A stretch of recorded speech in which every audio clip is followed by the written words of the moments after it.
ok maa ngi lay bëggee di bëggee sa waa équipe di bëggee aussi tamit fi nga xam ne foofu laa jógee muy sama secteur Yëmbal Fass Mbao Kër Massar secteur boobu yëpp maa ngi di bëggee aussi tamit Bawol Bawol yëpp maa ngi di bëggee parce que man mii je suis de Bawol tu vois di bëggee aussi tamit sama xarit yi nga xam ne ñoom laa àndal de bi may jàngee depuis CM ba à l'université étudiants yi ñoom ñëpp maa ngi leen di bëggee képp koo xam ne proche Lil Jeff nga di fan wala képp ku mën doon lekk bon maa ngi lay bëggee lu bari di kontaan aussi tamit si teew fii nii. bon Lil Jeff c'est un jeune talent boo xam ne bon mi ngi dëkk Bawol bon débuté carrière musique en 2016 voilà quoi nekk ci game bi di liggéey ba jusqu'à nos jours bon voilà quoi noonu laa di mën résumer te bon Lil Jeff le nom juste ça signifie Jeff c'est jëf egg fa la feeñ parce que boo gisee Jeff bi ñu ngi koy bindee tout en majuscule bon le J c'est jëf le E c'est egg les deux F c'est fa la feeñ Lil moom c'est un nom boo xam ne yàgg naa ko dégg depuis ba may nekk boy parce que j'aimais trop la musique particulièrement le rap bon voilà quoi bi ñu débuté carrière musique après si lañ commencé jël Lil bi après ñu yokk ci li nga xam ne mooy suñu devise jëf egg fa la feeñ bon c'est le nom actuel. bon la musique maa ngi koy commencé di dund d'abord ma commencé foofu noonu maa ngi koy commencé di def di ci foo bokk depuis may nekk CM bon dañu daan invité ay Fosco ma dem def ay prestation bon ba maa ngi nekkoon ci benn team benn groupe di defandoo ak ñoom musique un gars boo xam ne Under Taf lañ koy wax ñu xamoon ko foofu trop ak Zeyna depuis loolu ñu commencé di foo dem ci Fosco yi di jouer maa leen di bëggee sax de passage. bon ba juste bi ma am en 2016 ma décroché sama bac après ci la plongé totalement dans le monde de la musique di ko def ba moment yi ma ñëwee université ici à l'université affaire yi dina xaw a yomb toujours parce que yaa ngi ci Dakar c'est la capitale de la musique bon on peut dire ba moment yi nekkee campus day yomb parce que di nga trouver des gars yoo xam ne ils ont pour passion la musique yéen bokk même terrain bi. après ci lañ nekk di concentré wu di continuer suñuy étude di ci concentré wu ba après ñu def université 3 ans bon ñu dem ba moment yoo xam ne xaw compliqué parce que y a des projets yoo xam ne mu ngi suñu kanam gis tamit ak études yi dina am lu muy laaj bon dina am tout un peu perturbation après ci lañ pose études yi nekk di def ci yeneen business mais bàyyi ma carrément études yi parce que c'est à l'instant maa ngi def stage te y a des bagages yoo xam ne aussi maa ngi ci te bagages yooyu noonu mi ngi concerné études yi.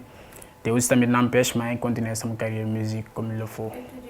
bon bi ma nekkee campus maa ngi woon lettre moderne laa nekkoon foofu la ñu ma orienté woon. bon c'était un peu difficile parce que comme ni nga koy waxee juste presque en 2016 mi si nekkee boobu maa ngi waaj benn projet te dafa doon xaw a metti parce que da nga doon dem jàngi wàcc war a dem xam nga dem defee exercice vocal.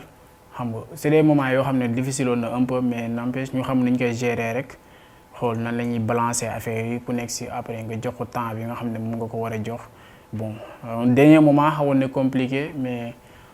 bon rek après ñu xool nan la ñuy jéem a def ba gérer ko ba études yi dinañ ci am peut-être li nga xam ne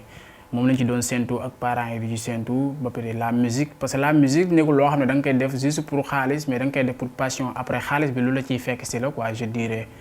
man noonu laa ko jàppee quoi. man Lil Jeff non pas awma idole moom sincèrement parlant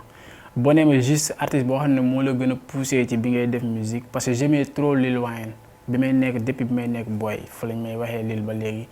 bon ma koy déglu every time sama mag bi dafa doon def sax pour demee di jënd ay CD moment yooyu noonu je me rappelle très bien ay CD yi ñoo doon xew ay DVD bon après si la bu dee dem jënd ay CD dafa doon jëndaale ay CD yoo xam ne c'est uniquement Lil Wayne bon dama ko doon jëndal particulièrement fu mu mën di toog man ma koy seetaan ba tur boobu noonu fekk ma ma dem ba benn moment boo xam ne brisem dafa ma dugg de trop ma bëggoon ko mais actuellement boo nee ma artiste boo ëpp looy suivre aussi. je dirais Meek Mill bon à part ça mu si Tory Lanez bon disque mi c'est un projet EP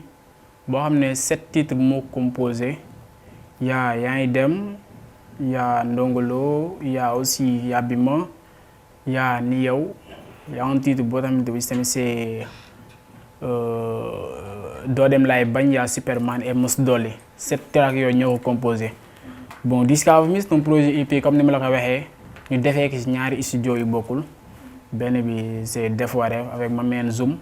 maa ngi koy bëggee de passage moom tamit di bëggee aussi tamit ñu terminé ko aussi tamit ci label Janji Record de DJ Tal ak benn bro Soxor Xalima moom tamit maa ngi koy bëggee de passage projet bi ñu ngi ko entamé en 2018 donc bon di liggéey ba moment yi mu pare ñu tuddee ko Discover Me bon mu nekk un projet boo xam ne c'est riche en lyrique en musique tout ça quoi. Bon question boobu li ma koy jot dara bëri na toujours moom muy jógee sax ci public bi parce que man damay wax carrément si aussi tamit public bi dama leen di wax carrément ne nekkul ne Jeff dafa jóg pour rap wala dafa bëgg a def Dip Idole wala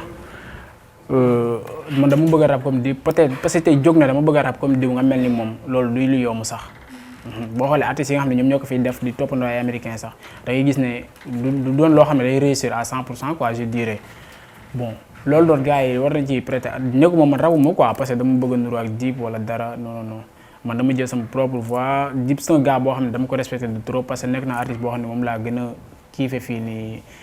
précis ci rap galsen bi à part les certains gars bon mais loolu noonu tel n'est pas le cas quoi demeewul noonu te aussi tamit du sax sama intention quoi. Fait pour dëgg fa yàlla bon ma doon def sama choix moom sincèrement parlant c'est Elzo Jamdong parce que c'est un gars boo xam ne musique am c'est neex na déglu techniquement lyriquement aussi tamit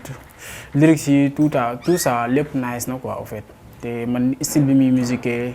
ça me touche bah c'est attrayant aussi ñi sant yàlla quoi parce que déjà li mu nekk suñu premier projet te maintenant ubbil nañu ay portes yu bari notamment ci côté média yi tamit côté public bi xam nañ am nañ ci visibilité quoi en fait mën naa ne bu fekkee projet bi dañ ci sonti woon peut-être benn 50% boo xam ne dinañu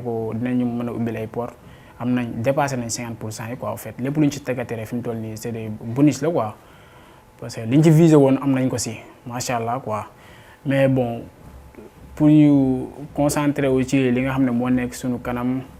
Bon loolu moom ñoo ngi si bu baax ñu ngi concentré wu y a des featuring yoo xam ne ñu ngi koy teg ak yenn artistes yi su mel ni PID yi ak d'autres artistes yoo xam ne aussi tamit ñu ngi entamé ay projets PID maa ngi koy bëggee de passage c'est un bro boo xam ne mu ngi néegu rap bon maa ngi koy bëggee aussi tamit concernant ñu suñu projet personnel ñoo ngi si bu baax au fait ñu ngi liggéey y a d'autres choses yoo xam ne mu ngi xaar te récemment nii rek génn naa benn single boo xam ne c'est intitulé El Hadj Diouf te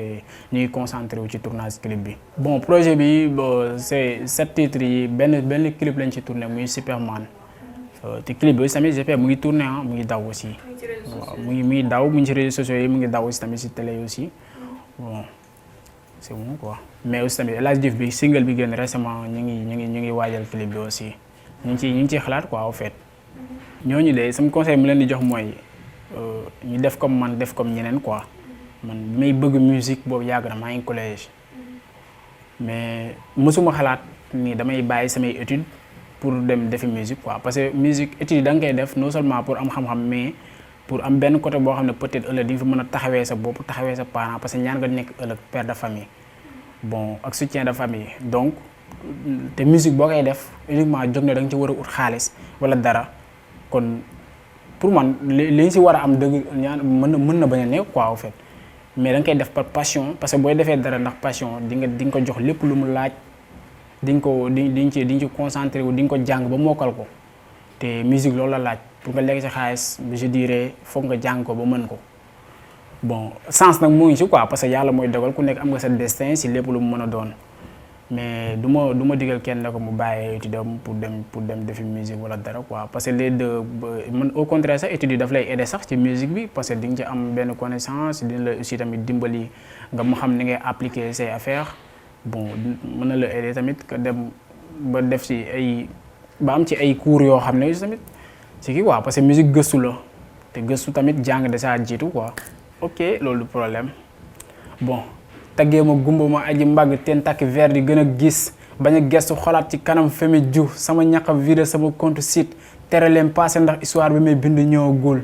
dundalee sama ñaq ñi dee ci ker naa ne ginnaaw tax may mandé pee bu dee génn jeel mooy tax nga am repère xoole image yu mu la andil ni mu sadikee kaani xeeñ ak ay sànni xeer bandi doo di plané gàddu jaas yi si fas di ko corote tëj sama bopp tëj sama xel foog ma dee ci toroxlu pour dundu tedd foog ma sëgg pour gis soleil neexul ba neexul ci laa amee lu ma leer sama son luqi sa bët ngay gën a gis bu toog ci tànku taalibe bi ko gën a pur li ngeen rek këlam benn seetu bi may gisee sama bopp jëfa toog ci place lu mu naroon tontu defee ko fuñ ko foogewul dundal ku la teralul booy bu ndaw ñi ma xaare toujours ay mots di ma xeeñ ñi ma gënoon bañ te ñoo ma gën a bëgg ñi ma gënoon bëgg may naa bunt ñi yàgg fermé porte yi ma doon fëgg technique flow écriture bu riche sama sound yëpp a dóob bu may dàq talent jarul daw bal ma jàpp sama bopp bon kontaan aussi tamit si teew fi comme ni mu la ko waxee au début bon di la remercier yaag sa équipe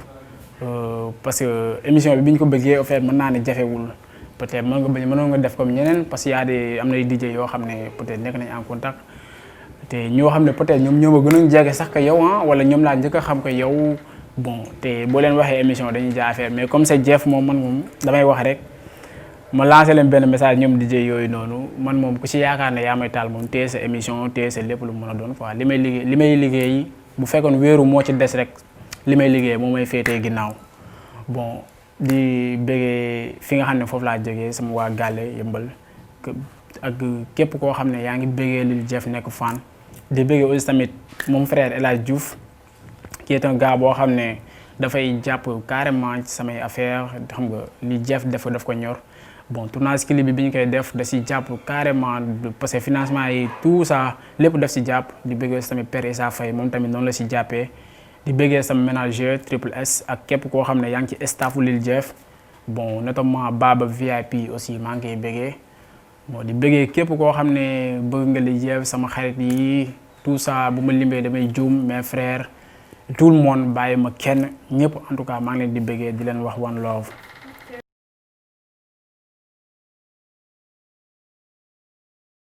Thank you.